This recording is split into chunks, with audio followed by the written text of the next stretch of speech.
Well, I just shipped out a load of corn today. Hopefully it's got about 1,000 bushels on there. Should be nice. I have 3 more to go this week. Be good.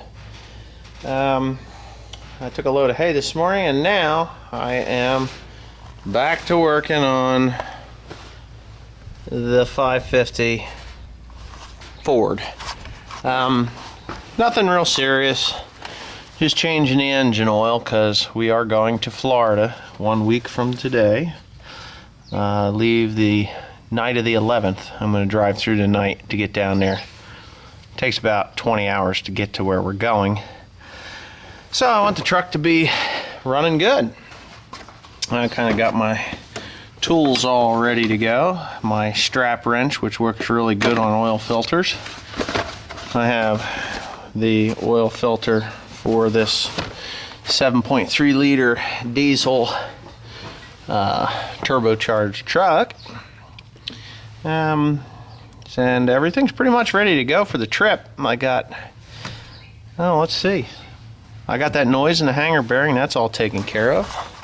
So all I'm going to do now is get the oil changed in it because it hasn't been changed since last fall, and I've put a few miles on it. We went to Georgia to pick up that engine, and well, actually it was last summer that I changed the oil in here, but you know, I really don't put that many miles on this truck.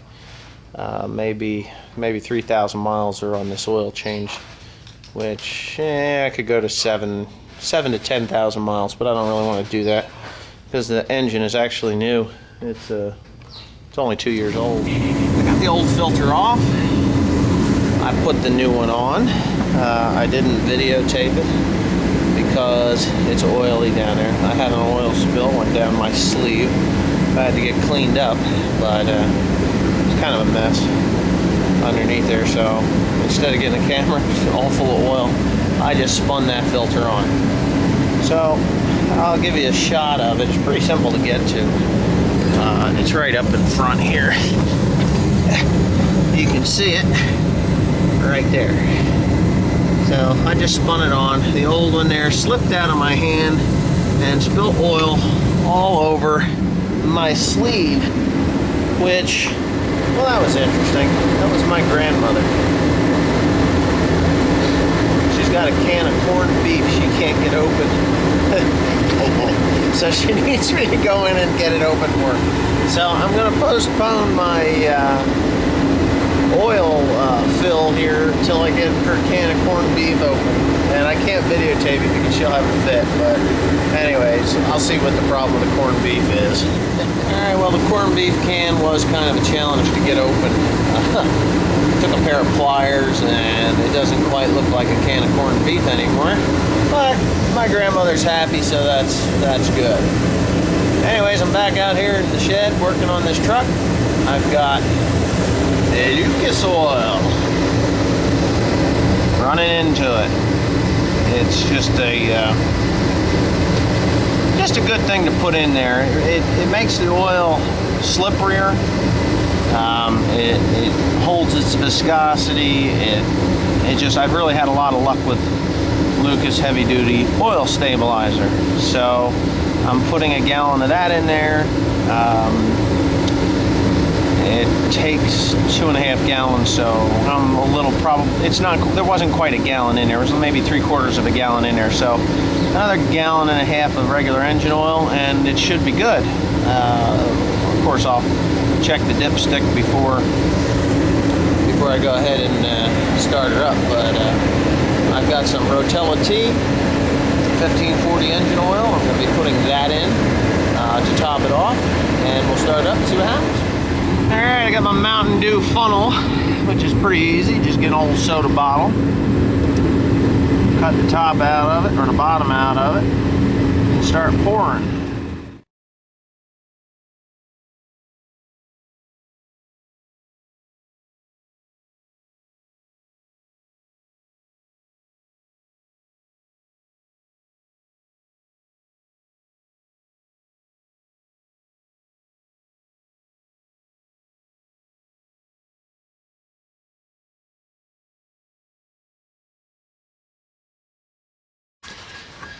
Okay, Oh, pull that dipstick out of there. Oh, hit me in the head, it did.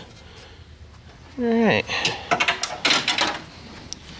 Well, I'm gonna have to wipe it off. You know, it's a pain in the neck to do this one-handed.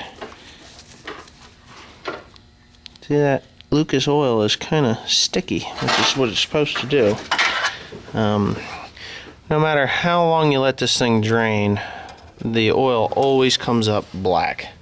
I don't know why, it just does. Not all engines are like that, but I have a one John Deere tractor that you change it and it looks clean as a whistle. Okay, it says add. Huh, big time. It's not even on the stick. That's crazy. Well, I guess it takes more than 2.5 gallons. I always thought it was 2.5 gallons. What the hell? Maybe it's 3. I don't want to overfill it. And it doesn't say on the... Oh well, I always thought it was 6 quarts, or not 6 quarts, 2.5 gallons. Well, anyway, I guess I'll figure that out in a minute.